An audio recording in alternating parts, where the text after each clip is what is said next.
Universal Christian network NCN TV के programme आपके मुताबिक में शमसन जावेद और आज की मेज़बान स्टेला जफर की जानब से नाज़रीन आपको और आज के पैनलिस्ट को खुशामदीद।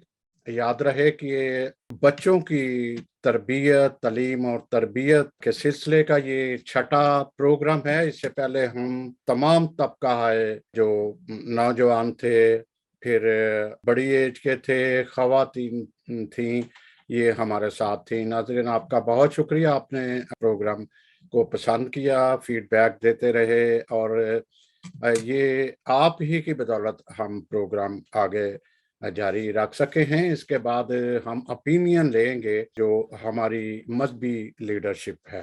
तो आज का टॉपिक है कि बेटी के साथ साथ बेटे की तरबियत भी ज़रूरी है, चूँकि एक महज़ब माशरे की तश्कील नौ में बच्चों की, बड़ों की, सबकी जो है एक तरबियत ही से माशरा तश्कील पाता है, जिसमें सबसे बड़ा किरदार जो है वो माँ का समझा जाता है। जैसा नेपोलियन बोनापार्ट ने कहा था कि मुझे पढ़ी लिखी माएँ दो, मैं आपको एक पढ़ी लिखी कौम दूंगा। तो इसी सिलसिले में आज हमने वो कामयाब माँओं को बुलाया है जिन्होंने अपने बच्चों की परवरिश की और कर रही हैं और इस वक्त एक अच्छी पोस्ट पे हैं। तो हमारे साथ हैं फरहत पीटर साहबा, मुल्तान से हैं और जो कि एजुकेशनिस्ट भी हैं और अदबी शख्सियत के अलावा बड़ी अच्छी बात है कि इनके शोहर जो हैं वो आर्किटेक्ट हैं, जिसका मतलब ये है कि तख्लीकी काम करते हैं, साथ गालबन ये भी बैठते होंगे उनके साथ इस तख्लीकी काम में। और फिर उनके साथ ही हमारे साथ सहर सलमान साहबा हैं और आपके लिए गो शायद ये नए हों, लेकिन हमारे लिए ये बड़ी अच्छी शख्सियत हैं। इनके हस्बैंड हमारे साथ आते ही रहते हैं, सलमान, एडवोकेट सलमान इकबाल साहब एजुकेशनिस्ट हैं और सोशल एक्टिविस्ट भी हैं। इनके साथ हम नैन्सी यूनुस साहबा हैं जो सेंट जोसेफ कॉन्वेंट कोयटा की प्रिंसिपल थी, एजुकेशनिस्ट हैं। आप भी कॉलेज में अडल्ट को एजुकेट कर रही हैं। इसके अलावा सोशल एक्टिविटी के अलावा जो एक मजहबी स्कॉलर भी हैं। तो इस हवाले से हमने मुख्तलिफ जो सोच रखने वाली माएँ हैं उनको मदऊ किया। आपका बहुत शुक्रिया। इसी के साथ मैं स्टेला जफर साहबा के हवाले ये प्रोग्राम करता हूँ और स्टेला साहबा thank you so much. Shamsan Javed साहब, आपका बहुत बहुत शुक्रिया कि आज इस कड़ी के छठे प्रोग्राम में आपने मुझे दोबारा से मेजबानी का शर्फ अता किया। मैं आपकी मशहूर हूँ और साथ ही साथ एनसीसीएन टीवी के नाजरीन को खुशामदीद भी कहती हूँ जिन्होंने हमारा प्रोग्राम ज्वाइन किया और हमारी पैनलिस्ट को मैं वेलकम करती हूँ स्टूडियो में एक बार फिर। वो कि जिस तरह तारुफ शमसन साहब ने करवा दिया है, हम अपने प्रोग्राम का आगाज करते हैं। मौजू हमारा है बेटी के साथ साथ बेटे की तरबियत भी लाजमी है। बहुत ही अछूता मौजू है और मैं दावत दूंगी सबसे पहले मैम फरहत पीटर को, जो कि सोशल एक्टिविस्ट हैं, मुल्तान से उनका ताल्लुक है। तो फरहत पीटर साहिबा, आपको प्रोग्राम में खुशामदीद। Thank you so much. और मैं ये पूछना चाहूंगी कि आजकल के दौर में, आजकल जो मौजूदा दौर चल रहा है, उसमें समाजी, माशी और ख़ास तौर पर अज़दवाजी मसाइल में बहुत ज़्यादा इज़ाफ़ा हो गया है। मतलब एक हर तरह से, हर ये नहीं कि माशी अगर फाइनेंशियली ठीक है तो सही, हर तरह से फाइनेंशियली हो गया, समाजी हो गया, अज़दवाजी हो गया और दीगर मतलब एक बहुत ही प्रॉब्लम्स चल रही हैं। तो क्या इसका ज़िम्मेदार अगर हम मर्द को ठहराते हैं, तो कहीं न कहीं जो आजकल के लड़के कह लें या मर्द कह लें, उनकी तरबियत पे कहीं कमी तो नहीं रह गई उनके वालिदैन की तरफ से? और मैं यहाँ पे एक बात भी कहना चाहती हूँ कि जैसे हमारे यहाँ माशरे में लड़के जो हैं वो माँओं से ज़्यादा अटैच होते हैं और माएँ जो हैं वो हर बात में अपने बेटे को डिफेंड करती हैं बनिस्बत बेटी के। बेटी को छोटी-छोटी बातों पे टोका जाता है, जबकि बेटों के साथ ऐसा नहीं होता। तो इसकी क्या वजह है? क्या वाक़या ही जो भी आजकल के दौर में अफ़रा-तफ़री है, प्रॉब्लम्स चल रही हैं, तो इसका ज़िम्मेदार कहीं न कहीं मर्द है और मर्द की तरबियत है जो उसके वालिदैन की तरफ से उसको मिली है? जी। बहुत-बहुत शुक्रिया स्टेला। आपने मुझे मौका दिया।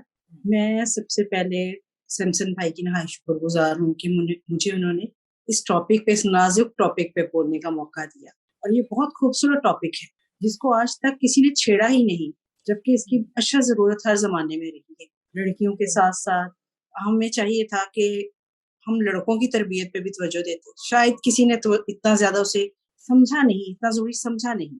मेरे ख्याल में इस मौजू को हम अच्छी तरह से इस प्रोग्राम के जरिए हम उजागर करें तो मेरे ख्याल में ये हमारे लिए बहुत बड़ा, हमारी ब्लेसिंग होगी हमारे लिए कि हम इसको डिस्कस कर रहे हैं। इतनी बड़ी हकीकत से हमेशा चश्मपोशी की गई है। बेटियों की तरबियत पे होता था हमेशा कि हम बेटियों की तरबियत ऐसी करें, वैसी करें। हमने कभी भी स्टेला ये सोचा ही नहीं कि हमें बेटों की तरबियत पे भी तवज्जो देनी चाहिए। जबकि बहुत ज्यादा कम बोला गया बेटों की तरबियत पर। आपने देखा होगा, हमेशा हम देखते भी आए हैं कि आज तक इस माशरे ने लड़कों को दर्जा अव्वल दिया और लड़कियों को दर्जा दौन। उस खाने में उनको रखा गया हमेशा।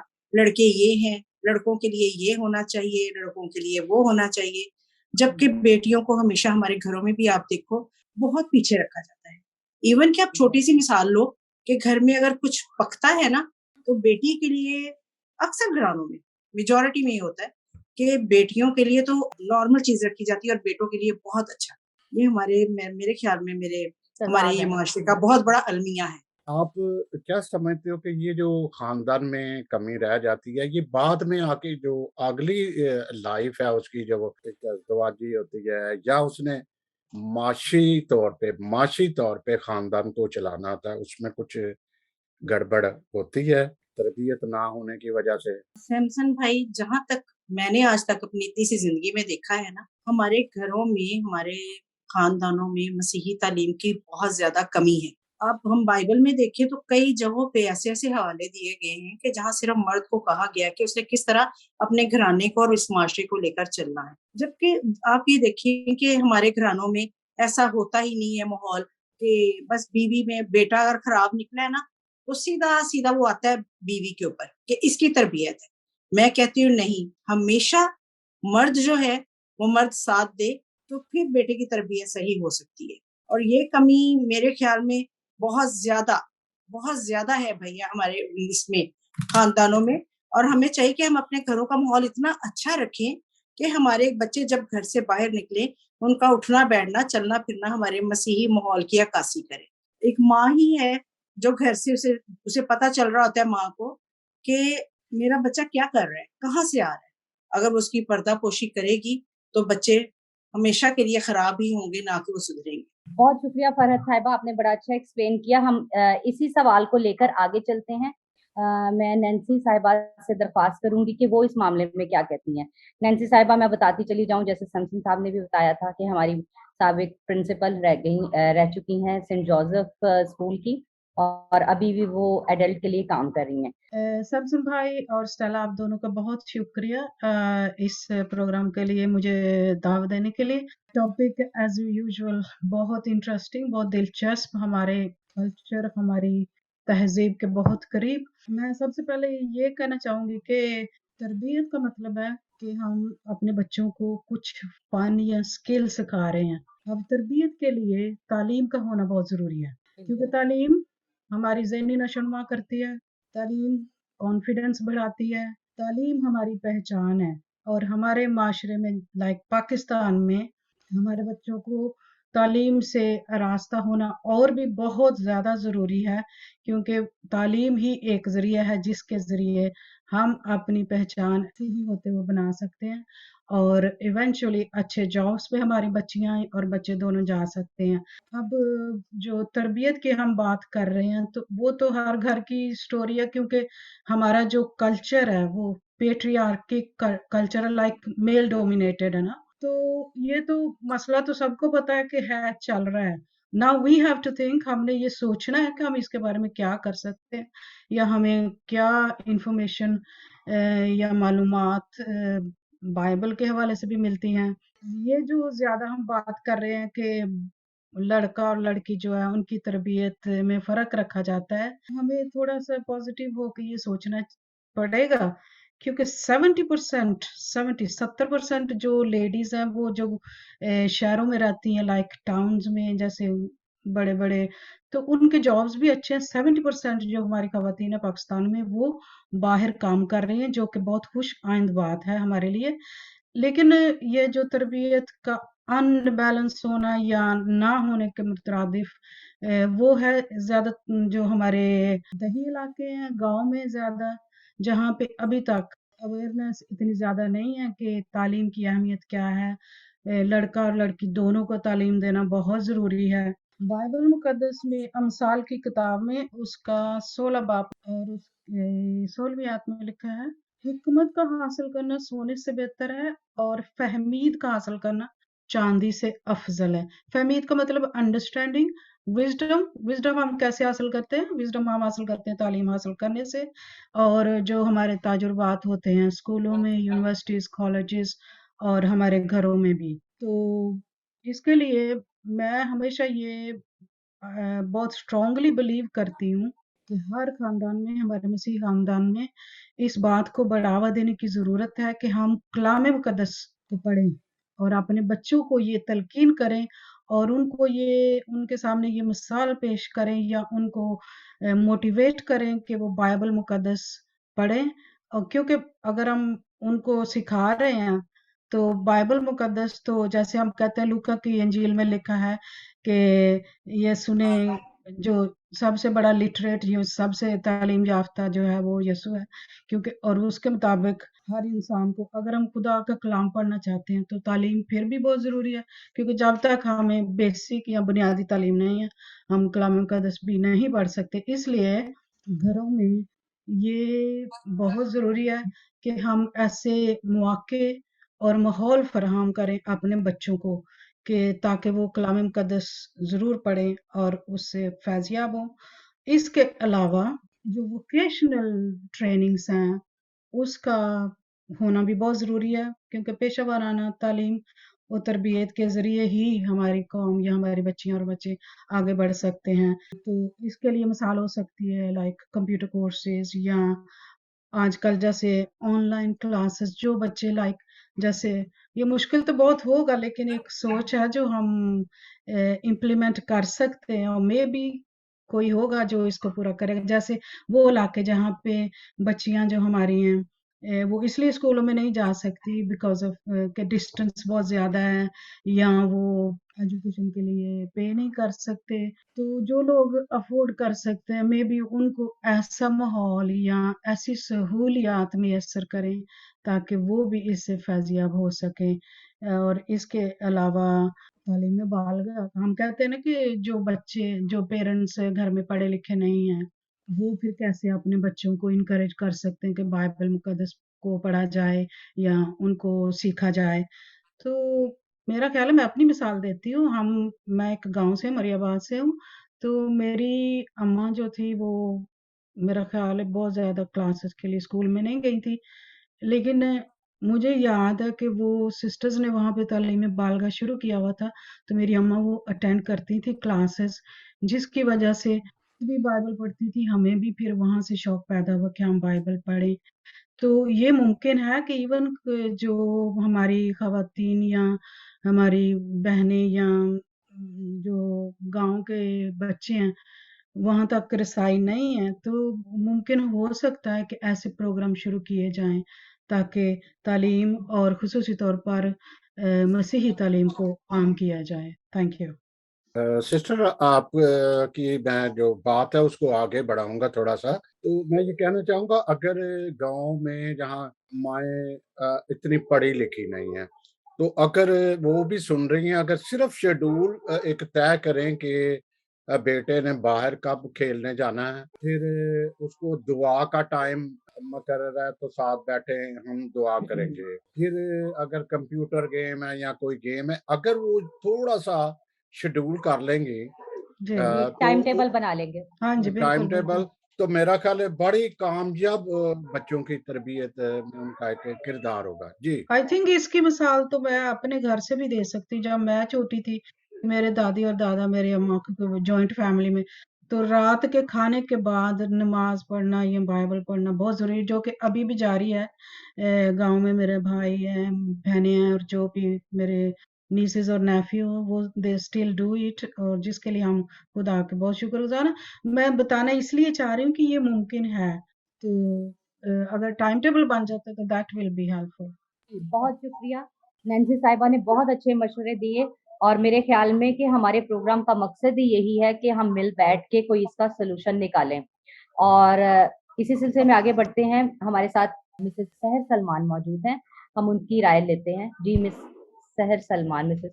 मैं पहले तो आपका शुक्रिया अदा करती हूँ, एनसीएन का शुक्रिया अदा करती हूँ कि आपने मौका दिया कि मैं अपने ख्यालात का इजहार कर सकूँ, और मेरे से ज़्यादा तजर्बाकार माएँ इधर बैठी हैं जो कि बहुत ही अच्छी उन्होंने बातें अपने तजर्बे के तहत बताई, और इस चीज़ के लिए आप लोगों का शुक्रिया अदा करती थी। और पहले तो मैं फरज साहिबा की बात करूँगी कि उन्होंने बिल्कुल अच्छी बात की, बहुत अच्छी बात की कि हम जब बेटों की बात करते हैं और बेटियों में फ़र्क करते हैं, तो हमारे छोटे होते ही हमें कहीं न कहीं हमारे पेरेंट्स नहीं तो हमारे रिश्तेदार या गली मोहल्ले के लोग ये कहना शुरू कर देते जी, ਇਹ ਤਾਂ ਧੀਆਂ ਨੇ, ਇਹਨਾਂ ਨੇ ਤੇ ਅਗਲੇ ਘਰ चले जाना है, ਤੇ ਇਹਨਾਂ ਨੂੰ ਕੀ फ़ायदा ना पढ़ान लिखान दा, इन्ना करन दा। हमारे यानी कि हमें पैदाइशी तौर पे ही पराया कर दिया जाता है, अगली अगली ज़िंदगी के लिए तैयार करना शुरू कर दिया जाता है। अक्सर ये यानी कि हमारे घर में या हमने हर किसी के कभी न कभी लड़कियों ने ज़िंदगी में ये बात सुनी है कि इन्हां दे ते पेड़े ही वखरे होंदे ने। तो ये जो बात है, ये बड़ा एक छोटी-सी बच्ची के माइंड पे बड़ा इफ़ेक्ट करती है। हम ये नहीं सोचते कि ये क्या बात की है, ये क्या है? उस वक़्त हमें शायद इस चीज़ का पता भी नहीं होता कि ये क्या कह रही हैं। लेकिन बाद में जाके जब पता चलता है, तो हमें एहसास होता है कि यार ये तो बड़ी ज़्यादती हो रही है। और हमेशा वही नैन्सी साहिबा की बात है कि खाने की बात है, तो हमेशा अच्छा खाना बेटों के लिए रखा जाता है। अगर चिकन पका है या कढ़ाई पकी है, तो उसमें से कहा जाता है जी लेग पीस तो बेटे का है, ठीक है? और दूसरी बोटियाँ जी बेटी को। इस तरह की छोटी-छोटी बातों में जब आप बेटी को पीछे रखेंगे, आप उसको ये एहसास दिलाते हैं कि जी आप यू आर नॉट, आप हमारी फैमिली का हिस्सा नहीं है, आप किसी और फैमिली का हिस्सा हैं, आपने अगले घर जाना है। इसी तरह हमें चाहिए कि हम अपने बेटों की भी परवरिश पे करें। हम अपनी बेटियों को तो तैयार करते हैं अगले घर के लिए, लेकिन हम अपने बेटों को बिल्कुल तैयार नहीं करते अगली ज़िंदगी के लिए। हम छोटी-सी बच्ची को ये सिखाना शुरू कर देते हैं जी कि आपने कपड़े धोने हैं, आपने घर सँभालना है, हांडी-रोटी करनी है। अब वो बच्ची हांडी-रोटी हर चीज़ करती है, सब कुछ सीखती है। क्या हम अपने बेटे को सिखाते हैं कि उसने औरत की रिस्पेक्ट किस तरह करनी है? क्या हम उसे सिखाते हैं कि पार्टनर क्या होता है? नहीं, हम ये तो बिल्कुल नहीं अपने बच्चों को सिखाते। हम ये चीज़ें उनमें बिल्कुल नहीं ट्रांसफ़र करते अपने बेटों में। ये एक नस्ल दर नस्ल एक चेन चलती आ रही है। हमें सबसे ज़्यादा ज़रूरत है कि अपने माँ-बाप दोनों की तरबियत करने की। हमेशा हम टीम कॉन्फ्रेंस करवाते हैं, टीम कॉन्फ्रेंस कराना ज़रूरी नहीं है। मदर्स की कॉन्फ्रेंस करवाएँ, क्योंकि माँओं का काम है कि बेटों की तरबियत करना। बच्चा जब पैदा होता है, वो बेटी हो या बेटा हो, बच्चा पैदाइशी तौर पे कभी भी नहीं ये समझता, वो बुरा नहीं होता, उसे बुरा बनाया जाता है। वो माँ की तरफ से या बाप की तरफ से उसकी परवरिश में कहीं न कहीं कोई कमी रह जाती है। तो ये है कि हमें ज़रूरत है कि अपने माँ-बाप की परवरिश करने की पहले तो, उनको कलाम सिखाने की, कि वो किस तरह मिसाल भरा पड़ा है इस तरह का, कि हर जगह मिसाल में बेटे की परवरिश पर ज़ोर दिया गया है। लेकिन क्या माएँ इस काबिल हैं कि कलाम पढ़ सकें? वही जो नैन्सी साहिबा ने बात की कि तलीम बारगाह का आगाज़ करना चाहिए हमें, ताकि माएँ पढ़ी-लिखी हों, ताकि वो पढ़ के सुना सकें, बता सकें अपने बच्चों को कि क्या किस तरह बेटों की तालीम करनी है, किस तरह उनकी तरबियत करनी है। हम उन्हें तालीम करने तो शायद स्कूलों में अच्छे-अच्छे बड़े कॉलेजेस में भेज देते हैं, लेकिन क्या हम ये सोचते हैं कि उनकी तरबियत भी ज़रूरी है, सिर्फ़ कागज़ के वर्क़े नहीं उठाने, उनकी तरबियत भी ज़रूरी है। हम किसी और की बेटी जो अच्छी पढ़ी-लिखी होती है, हमेशा इज़्तिवाजी ज़िंदगी में यही मुश्किलात आती है, जी बेटा मारता है, पीटता है, लड़का काम नहीं करता, लड़का शराब पीता है, लड़का सड़कों पे खड़ा रहता है। क्यों? क्या बेटी ही की परवरिश करनी है? बेटे की कोई परवरिश नहीं करनी। अगर बेटी को सुबह उठाना है कॉलेज के लिए, तो बेटा सोया रहे, उसका कोई काम नहीं है, उसकी कोई ज़िम्मेदारी नहीं है कि हमने क्या करना है आगे। ये चीज़ें बहुत ज़रूरी हैं कि एक बेटे की परवरिश के लिए। हम हमेशा बात माएँ ख़ासकर, अगर माएँ नहीं करती तो दादी-दादा कर देते हैं। वो बहुत सपोर्ट करते हैं। माँ-बाप अगर सही ट्रैक पे चल भी रही हों तो दादी-दादा, हाए नहीं-नहीं आए इन्हें तो साडी नस्ल चलानी। नस्ल बेटियों ने भी चलानी है। अगर इब्राहिम को नस्लों का बाप कहा गया तो अपने बेटों को इस काबिल बनाएँ। अगर हमेशा ये सुनने में आता है हमारी कौम में जी आस्तर पैदा नहीं हो रही, दबूरा पैदा नहीं हो रही, मरियम पैदा नहीं हो रही, तो क्या इब्राहिम पैदा हो रहा है? क्या इसहाक पैदा हो रहा है? क्या याकूब जैसा बेटा पैदा हो रहा है? ये कहीं पे भी नहीं ऐसे बेटे पैदा हो रहे। और फिर हम गिला करते हैं जी हमारे बेटे ओल्ड एज हाउस में मैच्योर है। आपने शुरू से परवरिश क्या की उनकी? क्या आपने उनकी तरबियत की अच्छी? हमें इस्लाम में लिखा है इंसान पहला बाप उसकी 8 आए। आए मेरे बेटे अपने बाप की तरबियत पर कान लगा और अपनी माँ की तालीम को तर्क ना कर। ये कलाम पढ़ने में तो बड़ा अच्छा है। हर पादरी ये बात करता है, हर पास्टर ये बात करता है, हर माँ बाप भी करते हैं, आने जाने वाला भी हर बंदा करता है। लेकिन क्या ये बात हमने कभी माँ, एक अनपढ़ माँ या एक अनपढ़ बाप क्या वो ये कलाम पढ़ के अपने बच्चे को सुना सकेगा? हमारे पास इतना टाइम नहीं होता। हमेशा हमेशा माँ को कोसा जाता है या माँ को ये अल्फाज सुनने के आते हैं कि तू परवरिश नहीं की थी। तो बाप का क्या रोल है? बाप ने क्या करना है? बाप ने सिर्फ कमाना है। बेटा कभी भी हील नहीं पहनता जब छोटा होता है, ना ही माँ का दुपट्टा लेके फिरता है। वो बेटा हमेशा बाप को फॉलो करता है, हमेशा बाप को कॉपी करता है। वो हमेशा बाप की तरह शर्ट पहनता है, छोटे छोटे पाँव में बाप के बूट पहन के फिरता है। वो कभी नहीं हील पहन के फिरेगा। माँ को हमेशा बेटी फॉलो करती है। क्या हमने कभी सोचा है जब बाप शराब पी रहा होता है और बेटा पास बैठा होता है, कभी जब बाप सिगरेट पी रहा होता है तो वो उस बाप के जाने के बाद छोटे छोटे फिल्टर उठा के वो पी रहा होता है।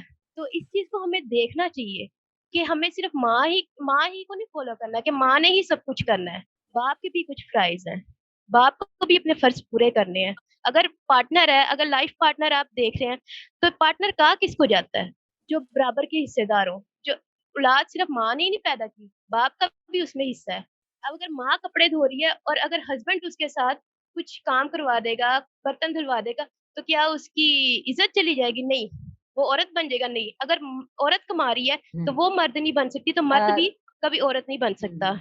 और मिसेस सलमान, यहाँ पे मैं एक बात कहना चाहूंगी कि बच्चे जी जो जी माँ बाप जो कहते हैं वो नहीं करते, बल्कि माँ बाप जो करते हैं वो फॉलो करते हैं। और अगर जिस तरह आपने एग्जांपल दी कि मर्द और औरत अगर दोनों घर के कामों में, छोटे छोटे कामों में करे, तो बच्चा वही फॉलो करता है और वही जाके वो अपनी जी जी अज़दवाजी जिंदगी में आगे करेगा और उसका घराना कामयाब घराना कहलाएगा।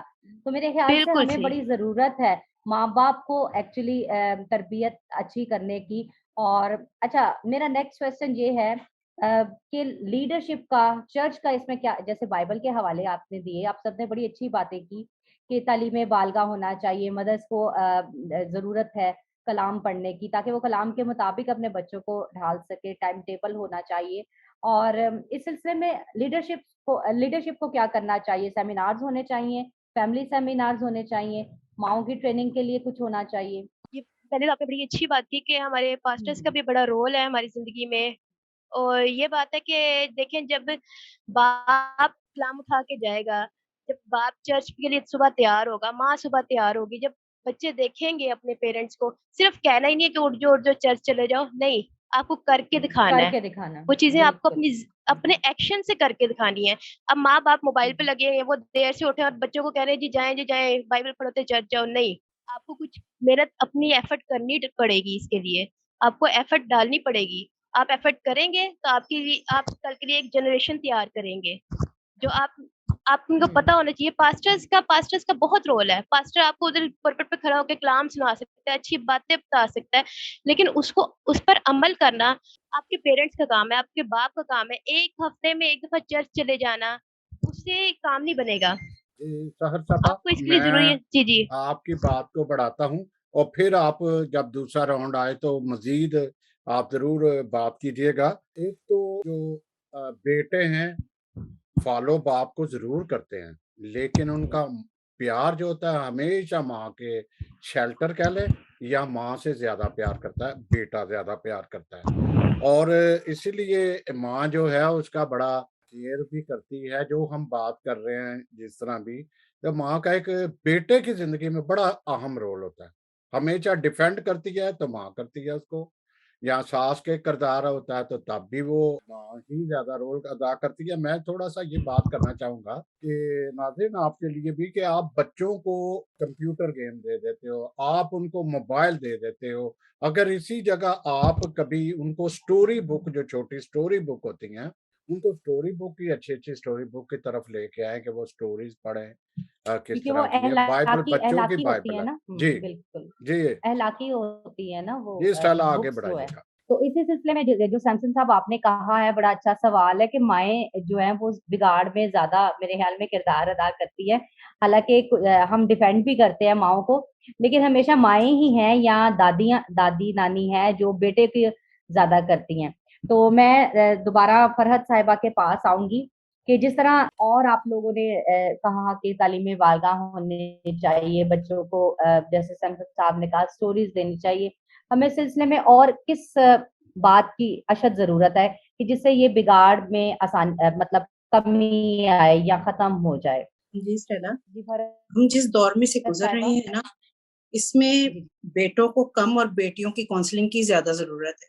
उनकी बहुत काउंसलिंग की ज़रूरत है।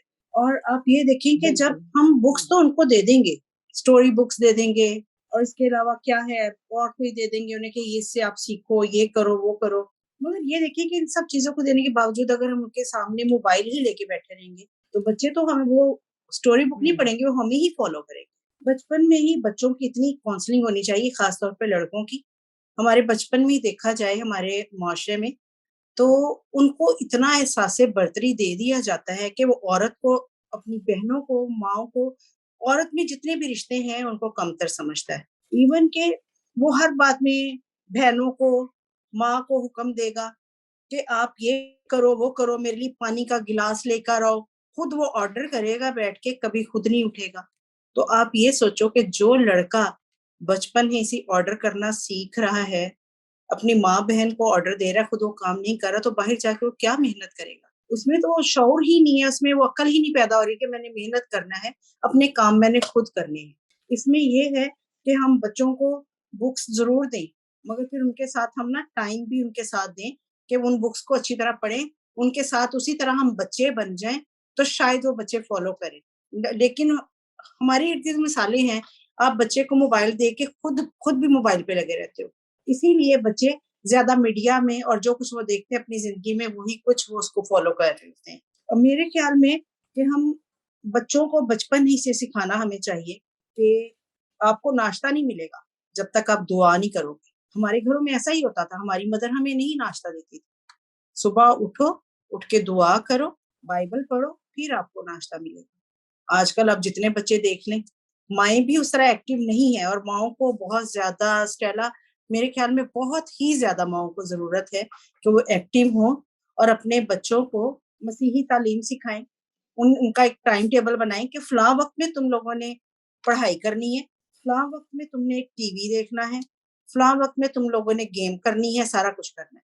हुँ, मगर जब हमारे घर बिल्कुल। में कोई डिसिप्लिन ही नहीं होगा, क्रिश्चियन माहौल हुँ, आप देख लें, हमारे बच्चे जब बिल्कुल। टीवी के सामने बैठे होते हैं, घंटों बैठे रहते हैं, गेम से खेल रहे एग्ज़ैक्टली होते हैं, ऐसा ही है। घंटों देख रहे होते हैं। हुँ, मगर वो कभी भी बाइबल के लिए उन्हें बोला जाए, तो वो बच्चे उस तरह टाइम नहीं देते। मेरे स्टाइल 3 बेटे हैं मेरे और मैंने तीनों जी, जी। बेटों की परवरिश ऐसे की है कि हुँ, हुँ। आप इमेजिन नहीं करोगे कि मेरा बड़ा बेटा, वो मुझे कहता है कि मामा जब तक मैं प्रेयर रात को नहीं करता मुझे नींद नहीं आती और वो आर्किटेक्चर कर रहा है। आप ये देखें हुँ, कि अगर वो बच्चा या मेरे दोनों दूसरे बेटे, वो अगर इस तरह कर सकते हैं कि हमें नींद नहीं आती, तो क्या हर मसीही नौजवान में ये जज़्बा नहीं होना चाहिए? एग्ज़ैक्टली। के बजाय कि हम हुँ, मोबाइल देखते हुए सो जाएँ, हम दुआ हुँ, करके सोएँगे तो हमें अच्छी नींद आएगी, मेरे ख़्याल में। बेशक। अब जी, हमें ये सिखाने की बहुत ज़रूरत है, हमारे बच्चे जब घर में छोटी-छोटी कोताहियाँ कर रहे होते हैं ना, तो माँ ही पर्दा डाल रही होती है हमेशा, वो बाप को नहीं बताती।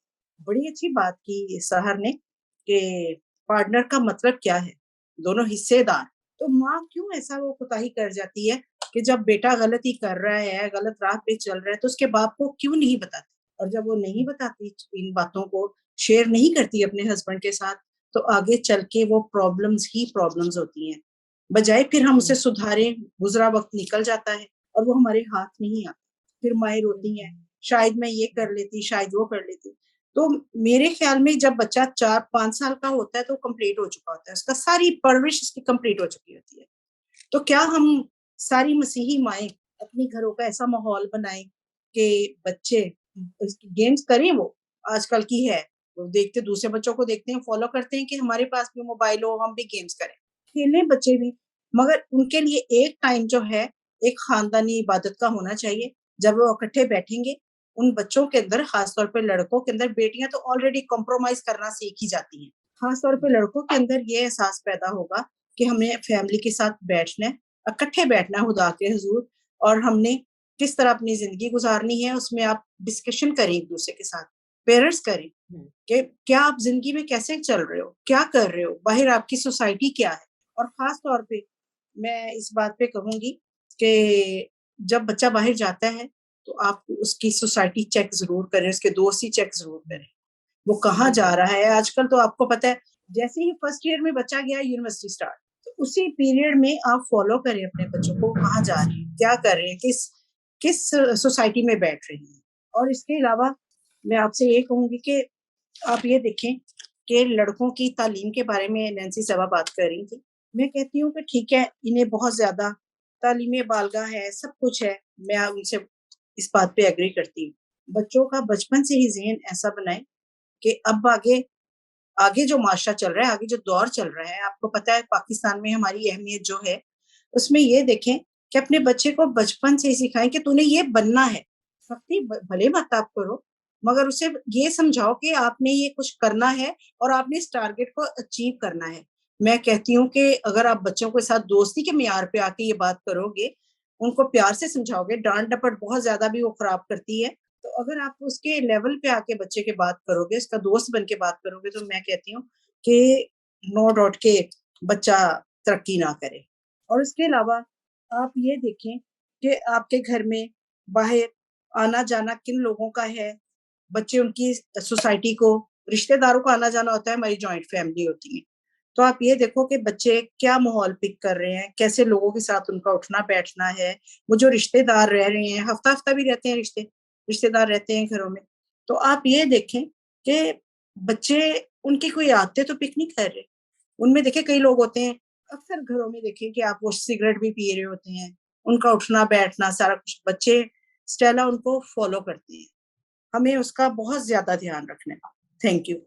मैं स्टेला आपकी इजाजत से एक छोटी सी बात करना चाहूंगा जी जी जी कि जी मेरे जहन बिल्कुल। में आ रहा था कि जब तक आप बेटे की जहन में नहीं डालोगे, या मर्द, या बेटे नहीं, बाद में मर्द भी बनना आता है, भाई भी उसका किरदार है, डिफरेंट है। अगर वो ये कहे कि औरत की इज्जत करनी है, औरत की बिल्कुल इज्जत करनी है, और बेटी या बहन का उसने मुहाफ़िज़ भी बनना है, बहन का उसने मुहाफ़िज़ भी मुहाफिज भी बनना बन। है। जब इस तरह की सोच आएगी तो जो गलियों में हम खड़े देखते हैं या इस तरह, मेरा ख्याल है उस तरह से बड़ा बचा जा सकता है। और एक और भी कि सब कहते हैं कि ये आखिरी ज़माना है, आखिरी ज़माना कैसे कि बुराइयां, बेताशा बुराइयां हो गई हैं। तो बुराइयों को ख़त्म करने के लिए हमें जिहाद जो है वो एक लेवल पे जो है वो लेना पड़ेगा, कि जिहाद की सूरत में आगे बढ़ना पड़ेगा। बहुत अच्छी बात की आपने सैमसन साहब। मैं शहर की तरफ दोबारा आऊंगी और मैं इनसे कहूंगी कि जिस तरह अभी एग्जांपल मिल रही थी, नैन्सी साहिबा दे रही थी, आपने, आपके बच्चे हैं, आप कितना बैलेंस रखती हैं बेटे और बेटी में, आपका अपना पर्सनल एक्सपीरियंस क्या है? मेरी तो वैसे 3 बेटियाँ हैं, जैसे फरज पीटर साहिबा ने कहा कि उनके 3 बेटे हैं, तो मेरी 3 बेटियाँ हैं।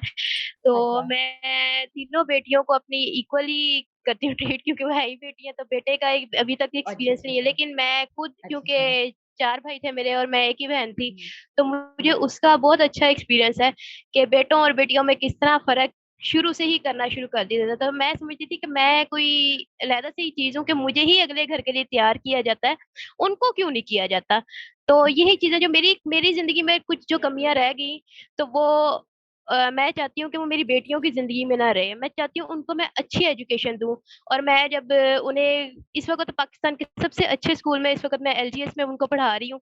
तो जब मेरे किसी रिलेटिव को या किसी को पता चलता है, तो वो मुझे लिटरली ये बात कहते हैं जी कि क्या अगले घर ली कुड़ियाँ तैयार करदी पई है। बिल्कुल तो बिल्कुल। अगले घर मीन क्या? मैं उनको अगले घर के हम्म, लिए नहीं तैयार कर रही, मैं उनको उनकी ज़ात के लिए तैयार कर रही हूँ, मैं उनको अपने लिए तैयार कर रही हूँ कि जब अगली ज़िंदगी में वो जाएँ, तो उनको किसी की ज़रूरत ना पड़े। वो अपने हस्बैंड पे हम्म, डिपेंड ना करें, वो अपने बिल्कुल बाप पे डिपेंड ना करें पीछे, कि मेरा बाप पीछे बैठा है, मेरा मेरा हम्म, हस्बैंड है। उस उसको उनको मैं अगली नस्ल के लिए नहीं तैयार नहीं कर रही कि वो किसी की नस्लें, लोग कहते हैं जी अगलियां दी नस्लां पालन ली, नहीं, उनको मैं उनके कदम मजबूत कर रही हूँ, उनको अच्छी तालीम दिला के। चाहे इसके लिए आपको कुछ भी करना पड़े, आपको बड़ी सारी कुर्बानियाँ देनी पड़ती हैं अपनी ज़िंदगी में। लेकिन मैं वही नैन्सी साहिबा की बात करती हूँ कि कभी भी तालीम पे कॉम्प्रोमाइज़ ना करें। अपनी बेटियों को, अपने बेटों को अच्छी तालीम दें, अच्छी एजुकेशन दें। नहीं करा सकते, अच्छी अच्छी उनको टेक्निकल कोर्सेज़ करवाएँ छोटे-छोटे, और इस तरह की तालीम देना बहुत ज़रूरी है अपनी बिल्कुल। बेटियों को और इवन के बेटों को भी। बिल्कुल। मैं फिर नेपोलियन, जिस तरह के स्टार्ट में सैमसन साहब ने कहा कि तुम मुझे बेहतरीन माएँ दो तो मैं तुम्हें एक बेहतरीन कौम या एक अच्छी कौम दूँगा। तो मेरे ख़्याल में यहाँ पे आके जितना भी हमने अभी गुफ्तगू की है उसका एनालिसिस किया जाए तो हम अपने पेरेंट्स को तरबियत करने की ज़्यादा ज़रूरत है बनिस्बत के बेटे-बेटियों के। तो जब तक हमारे माँ-बाप जो हैं वो खुद तरबियत याफ़्ता नहीं होंगे, तालीम की ज़रूरत है, लेकिन तालीम के साथ-साथ तरबियत की ज़रूरत होना बहुत ज़रूरी है। तो तालीम और तरबियत दोनों ज़रूरी हैं।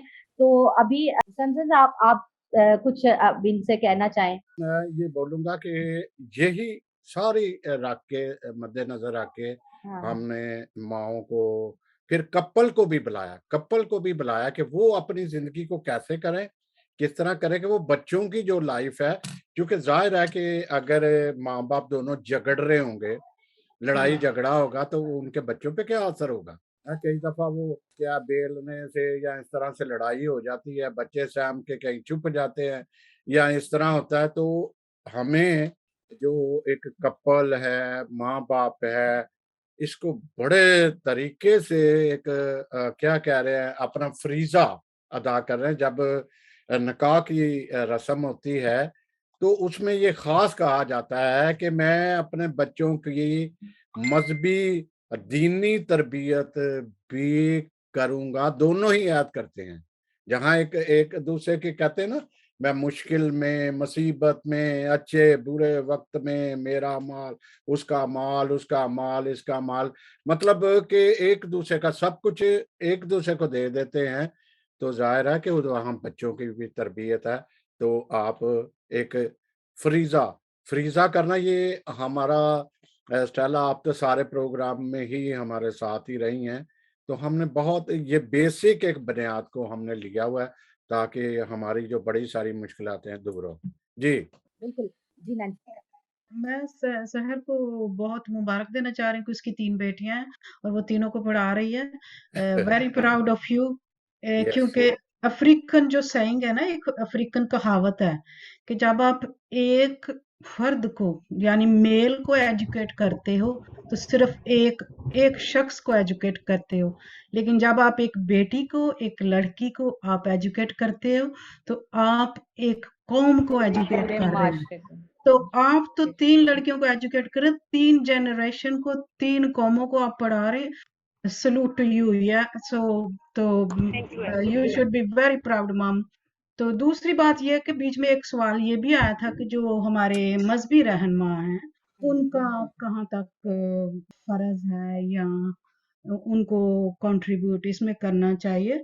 तो मैं यहाँ पे हाईलाइट करना चाहती हूँ क्योंकि हमारे जो चर्च के कुछ ऐसे इंस्टीट्यूशंस हैं, जैसे वो टेक्निकल कॉलेज है सरगोदा में भी, जहाँ पे फन जो स्किल आप सिखा रहे हैं बच्चों को, जो लोग जब वहाँ पे इस काबिल हैं कि लड़के स्पेशली, और वो लड़कों के लिए है, वहाँ पे उनको ट्रेनिंग दी जाती है कैसे इंजीनियर बनना है या इलेक्ट्रिशियन, और ये जो फन जो आम जिंदगी में हमारे लिए बहुत जरूरी। इसके अलावा कोयटा में भी एक टेक्निकल कॉलेज है समुंगली में, जो हमारे कैथलिक फादर्स ने शुरू किया। इसके अलावा जो कोर्सेज हम कह रहे हैं, सेमिनार्स कह रहे हैं ह्यूमन डेवलपमेंट के या हमारे नौजवानों को तरबियत देने के लिए, तो मरी में अभी रिसेंटली कैंप एक हुआ है जो लाहौर से ऑर्गेनाइज हुआ था, और रावलपिंडी से भी एवरी ईयर ऑर्गेनाइज होता है, जिसमें हमारे नौजवान लड़कों, बहुत लड़कों और लड़कियों को मौका दिया जाता है कि वो वहां पे जाके सीखें अपनी मसीही रवायात, अपनी मसीही वैल्यूज के बारे में। इसके अलावा वो फन और जो स्किल्स उनको जरूरत होती है उसको भी उनको लॉट ऑफ इंफॉर्मेशन दी जाती है। इसके अलावा इस्लामाबाद में एक सेंटर है, TILT समथिंग लाइक दैट, जिसमें बहुत से नौजवानों को, स्पेशली हमारे जो क्रिश्चियन जो बच्चे हैं, नौजवान लड़के और लड़के, उनको बुलाया जाता है और उनको ये वोकेशनल ट्रेनिंग्स दी जाती है। तो मेरा ख्याल है इसको पब्लिसाइज करने की ज़रूरत है और उसको मतलब जितना भी हाईलाइट किया जाए बहुत ज़रूरी है। इसके अलावा यूनिसेफ जो है उसकी रिपोर्ट के मुताबिक अगर सिर्फ लड़कियां ही पढ़ जाती हैं हमारे खानदानों में, तो वो जो हमारी जो खानदानी तौर पे जो मुआशी हालत है वो भी बेहतर हो जाएगी और नेशनल लेवल पे जो हमारा जो ग्रोथ रेट है वो ऊपर जाएगा। इसके अलावा जो लिटरेसी रेट है वो भी ऊपर जाएगा, जो चाइल्ड मैरिजेस है उसका रेट कम होएगा। तो मेरा ख्याल है कि अगर हमारे, मैं तो फुली सपोर्ट करती हूँ कि लड़कियां जैसे भी उनको मौके मिलने चाहिए करना चाहिए, बिकॉज उन्होंने फैमिलीज को बनाना है। ऑफ कोर्स मैं इसमें ये नहीं कहना चाह रही कि लड़कों की कोई जिम्मेदारी नहीं है, लेकिन मेरा ये एटीट्यूड है अगर वो नहीं कर रहे तो लड़कियां कर सकती हैं तो करें ना। नैन्सी साहबा, आपने यहाँ देखे होंगे इंजीनियर लड़कियां, मतलब खवातीन इंजीनियर हैं और ऐसे काम कर रही होती हैं हाँ। जैसे कि मर्द से भी ज्यादा हैवी काम कर रही होती हैं। तो हमें ये तो जाहिर है। और डॉन बॉस्को वहाँ पे लाहौर में लाहौर भी में उनका डॉन बहुत बॉस्को। बड़ा कैंपस है। जी फिर हाँ। गुजराला में ट्रेनिंग सेंटर है जो जी चर्चा जी पाकिस्तान का है। बहुत सारे ऐसे हैं, उनको तरफ तवज्जो देने की जरूरत है। जी सैला। जी यहाँ मैं एक मुख्तसरन आपसे राय लूंगी। हमारे यहाँ अभी जैसे हम यही बात कर रहे हैं कि हम लड़कों की तरबियत पे इतना ज्यादा तवज्जो नहीं देते। तो जहां तक पेरेंट्स की बात है, आजकल के दौर की अगर हम बात करें, 20 साल पहले जो जमाना था वो फर्क था और जॉइंट फैमिलीज ज्यादा होती थी। उस वक्त भी ये कहा जाता था और आज भी ये है कि जॉइंट फैमिलीज में लड़के की तरबियत या लड़की की तरबियत करना जरा ज्यादा मुश्किल है, क्योंकि पेरेंट्स कुछ कहते हैं, दादा दादी, फुफ्फो, चाचा चाची और खानदान के दीगर अफराद फर्क पाते हैं। जैसे फॉर एग्जाम्पल कोई बच्चा गलती करता है, खासकर अगर वो बच्चा लड़का है, तो अगर माँ या बाप उसको कुछ कहना चाहते भी हैं तो दादा दादी उसको जो है वो उल्टा पेरेंट्स को डांटते हैं। तो क्या ये सिंगल जहाँ अब जैसे मैं अपनी अगर मिसाल दूं तो हम बिल्कुल जॉइंट फैमिली से दूर हैं। तो आज के दौर में भी चूंकि जॉइंट फैमिलीज भी हैं, सिंगल फैमिलीज भी हैं, तो क्या इसमें माँ बाप के साथ साथ खानदान के दीगर अफराद का भी कसूर आप समझती हैं लड़कों के बिगाड़ में या तरबियत के बिगाड़ में? जी सहर साहिबा। जी, मैंने पहले भी जिक्र किया था कि पेरेंट्स अगर माँ नहीं करती है, माँ अगर साइड करती है, बाप अगर सही ट्रैक पे चल रहा होता है तो जी दादी या दादा जरूर इंटरप्ट करते हैं बच्चे को। मेरे पास अक्सर ही बच्चे ट्यूशंस पढ़ने आते हैं, तो जब बेटे खास कर आते हैं तो अगर माँ को मैं रोक दूं कि भी आपने नहीं आना जब तक ये लेसन अपना तैयार नहीं करके जाएगा, मैंने इसको छुट्टी नहीं देनी, तो पीछे दादा दादी भागे आते हैं। वो कहते हैं जी नहीं नहीं नहीं नहीं, कर दो मेरे पोतरे नु, उन्हें रोटी खानी है, उसने ये करना है, उसने वो। यानी कि इस तरह का जब अब छोटे छोटे उनको देना शुरू करते हैं सपोर्ट, तो बच्चों पे बहुत बैड इफेक्ट होता है। बेटा बेटियां, बेटियों के लिए आप बेटियां किसी के घर बैठी रहे जो मर्जी करते रहे, लेकिन बेटे के लिए आपका एक सॉफ्ट कॉर्नर होता है। ये बहुत बुरा असर करता है बेटे पे, और यही चीज है कि ये उनकी बिगाड़ का सबब बनता है। तो मैं यही कहूंगी कि जरूरी है कि अपने जॉइंट फैमिली सिस्टम में रहना एक ब्लेसिंग भी है, और मैं कहूंगी ब्लेसिंग नहीं भी है, क्योंकि मैं खुद एक जॉइंट फैमिली सिस्टम में नहीं रहती, तो इसलिए मुझे इतना ज्यादा तजर्बा तो नहीं है। लेकिन मैंने जो अपनी जिंदगी में देखा है, अपने माशरे में देखा है, तो दादी दादी भी ये सपोर्ट करते हैं जी, बेटियों ने तो अगले घर चले जाना, इन्हें तो साड़ी नस्ल पैदा करनी है। तो आप उसको इस काबिल बनाए कि उसने आगे एक बाप बनना है, एक शोहर बनना है, एक भाई है वो, उसको इन सारी जिम्मेदारियों का एहसास दिलाएं। ना सिर्फ बेटी को एहसास ना दिलाएं कि उसने एक माँ बनना है, बहू बनना है, बीवी बनना है, बेटों को अपने इस काबिल बनाए। यहाँ पे मैं पहला ग्रंथियो उसका 4 बाब पढ़ना चाहूंगी। तुम्हें आगाह करना चाहता हूँ कि हर मर्द का सर मसीह है और औरत का सर मर्द, मसीह का सर खुदा है। अगर हमेशा हम सुनते हैं, जब भी सैमसन भाई ने जैसे बात की कि कपल्स की अक्सर लड़ाई हो जाती है, तो अक्सर ही समझाने वाले आके कहते हैं जी औरत का सर जिड़ा होता है ना मर्द होता है। तो बड़ी अच्छी बात है ये कि औरत का सर मर्द है, लेकिन क्या मर्द इस काबिल है अगर कि वो मर्द बन सके या सर बन सके? अगर यीशु को सर कहा गया है कलीसिया का, ठीक है, तो यीशु ने अपने जेस्चर से, अपनी बॉडी लैंग्वेज से, अपने कलाम से लोग इस अपने आप को बताया है कि मैं कलीसिया का सर हूँ, और अगर मर्द इस काबिल नहीं होता, आपका मर्द शराब पी रहा है, बेरोजगार है, सिगरेट पीता है, बीवी को मारता है, पीटता है, ऐसा मर्द सर नहीं होता। मैं कहना चाहिए चाह रहा था कि जैसे आपने बात की तो सर मर्द जो है कलीसिया का या घर का सर या औरत का सर होता है औरत का उसको सर है। जी, तो इस तरह एक मंगनी हो रही थी तो पास्टर जब उनको एक होता है ना सरमन देते हैं, तो सारी की सारी औरत की तरफ ही उसके फ़राइज़ दे दिए। मैंने तो उस वक़्त नहीं बोला, मैंने बाद में कहा, मैंने कहा मर्द के वहाँ पे माँ-बाप भी आए थे, मर्द को भी तो कोई हिदायत करनी चाहिए थी कि तू लाइफ़ को कैसे गुज़ारेगा, तेरी क्या ड्यूटी है? सिर्फ़ औरत का तो नहीं काम कि आप औरत को ही बताते रहें, मतलब लड़की को ही बताते रहें कि तेरे ये फ़राइज़ हैं। तो मेरा ख़्याल है स्टेला 1-1 मिनट का ओपिनियन आज के प्रोग्राम का लेते जी। हुए क्लोज़ करते हैं। सॉरी साहिबा, मैंने अभी बात की है कि जिस तरह हम माँ-बाप को दोष देते हैं कि माँ-बाप का बड़ा किरदार होता है बच्चे की तरबियत में, चाहे वो बेटा है, चाहे वो बेटी है। लेकिन आप क्या समझती हैं, जहाँ जॉइंट फैमिली सिस्टम है, वहाँ पे दादा-दादी, फूफा और मेरे ख़्याल में इनका ज़्यादा किरदार कई दफ़ा हो जाता है, क्योंकि अगर माँ-बाप कुछ बच्चे को मना करते हैं, तो पेरेंट्स बोल पड़ते हैं, दादा-दादी, नाना-नानी। तो आप इस सिलसिले में क्या कहेंगे? क्योंकि हमें सिर्फ़ माँ-बाप को ही तो नहीं ठीक करना, हमें पूरे माशरे को ठीक करना है। तो इस सिलसिले में क्या आप समझते हैं कि जॉइंट फैमिली का किरदार भी मुस्बत ही रहना चाहिए, जो कि होता नहीं है? इस सिलसिले में हमें सिर्फ़ मुख्तसरन अपनी राय से आगाह करिए। देखिए ऐसा है कि जॉइंट फैमिली के फ़ायदे भी बहुत हैं और नुकसान बिल्कुल, भी ऐसा बहुत हैं। नुकसान जी, भी जी। बहुत हैं इसके। हुँ, अक्सर होता तो यही कुछ है। आप ऐसा कर सकते हैं देखिए कि अपने पेरेंट्स की हुक्म-अदूली तो नहीं कर सकते, उनके सामने बोल तो नहीं सकते, जॉइंट फैमिली में हुँ। रहते हुए। तो आप उसका उन्हें क्या-क्या प्यार से सॉल्यूशन है? हाँ जी। उसका ये है कि आप बच्चों के सामने अपने पेरेंट्स को मत कुछ कहो, आप उन्हें अलग बैठ के एक-दूसरे से आप डिस्कस करो कि बच्चा इस तरह बिगड़ रहा है या इस तरह वो गलत कर रहा है, तो हम मिल के दादा-दादी भी और दूसरे फूफो हैं घर में, चाचू हैं, सारे हैं, तो हम मिल के इसकी काउंसलिंग बच्चे की करें और जब एक डाँट रहा हो, तो दूसरा उसमें इंटरफेयर मत करे, वो बच्चे की साइड मत ले। जब इस तरह जॉइंट फैमिली में होगा, ज़ाहिर-सी बात है वो फैमिली तो नहीं हम छोड़ सकते, अगर जॉइंट फैमिली में रह रहे हैं तो। एग्ज़ैक्टली। उसमें ये होगा हुँ, हुँ। कि बच्चे को ज़्यादा शय मिलती जाएगी। बाप अगर डाँट रहे हैं तो दादा मुझे डिफाइन कर रहा है उसमें।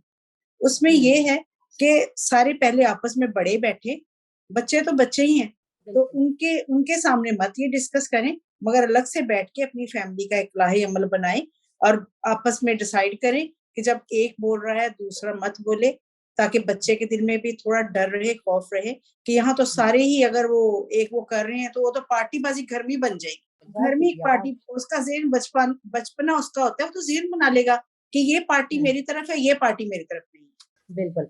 जी, नैन्सी साहिबा, आप क्या कहेंगी इस सिलसिले में? हाँ जी, मैं सिर्फ़ ये कहना चाहूँगी, क्योंकि हम मसीही हैं और हम मसीही होते हुए हम उम्मीद रखते हैं और हम पीपल ऑफ होप हैं कि इसके साथ-साथ हम अपने बच्चों के लिए दुआ ज़रूर करें, अपनी फैमिलीज़ के लिए दुआ ज़रूर करें और अपने तौर पे, शख़्सी तौर पे ये नहीं कि हम इंतज़ार करें दूसरे लोगों का, कौन हमारे लिए आके इस मसले के लिए कुछ करेगा। अपने तौर पे इंडिविजुअली, इनफ़रादी तौर पे अगर जितना भी हम कर सकते हैं, हम प्रमोट करें, हम इस अवेयरनेस को लोगों तक इसकी रसाई होनी चाहिए कि तालीम और तरबियत बहुत ज़रूरी है। किसी भी शोबे में कामयाब होने के लिए और ज़िंदगी में कामयाब होने के लिए और अच्छे मसीही होने के लिए भी ये बहुत ज़रूरी है कि हम कलाम पाक को पढ़ें और इस बात की ये अपने बच्चों को तलकीन करें और उनको ये नमूना भी दें कि हम उनके लिए माहौल ज़रूर पैदा करें, जिसमें वो ये महसूस करें कि ये करना उनका फ़र्ज़ है, ये करना उनके लिए ज़रूरी है। Thank you. बहुत शुक्रिया सब मेहमानों का। और सैमसन साहब, आपने मुझसे पूछा तो मेरा ख़्याल भी यही है, और मैं कर भी, क्योंकि मैं भी एक सिंगल फैमिली से ही बिलॉन्ग करती हूँ, मैं जॉइंट फैमिली में नहीं रहती। तो ये अच्छी बात है कि बच्चों की तरबियत में अगर कभी मैंने कुछ कहा तो मेरे हस्बैंड खामोश रहते हैं, अगर वो कहे तो मैं खामोश रहती हूँ। और मेरी 2 बेटियाँ हैं और अभी वो छोटी हैं, और बेटा बड़ा है मेरा, वो भी 10 साल का है, अभी इतना बड़ा नहीं है। लेकिन जहाँ ज़रूरत है दोनों को मैं साथ-साथ लेके चलती हूँ। और मेरे ख्याल में ऐसा ही होना चाहिए। और जहाँ तक एक पूरे माशरे को बेहतरी जो हमारा बेसिक सवाल था कि जहाँ पे अज़दवाजी मसाइल और खानदानी मसाइल और माशी मसाइल आ रहे हैं, तो उसको बिगाड़ को ठीक करने का मेरे ख्याल में एक सबसे बेस्ट तरीका यही है कि हम तालीम के साथ-साथ बच्चे की तरबियत इस तरीके से करें और खुद वो अमल करें, जो कि हम चाहते हैं कि हमारे बच्चे करें। क्योंकि अगर हम जो कहते हैं वो बच्चे नहीं करते, लेकिन हम जो करते हैं वो बच्चे हमारे फॉलो करते हैं। इसके अलावा पेरेंट्स के साथ-साथ हमारे जॉइंट फैमिली सिस्टम में जो माँ-बाप हैं, दादा-दादी, नाना-नानी, ये सबका सबका एक रोल है इसमें।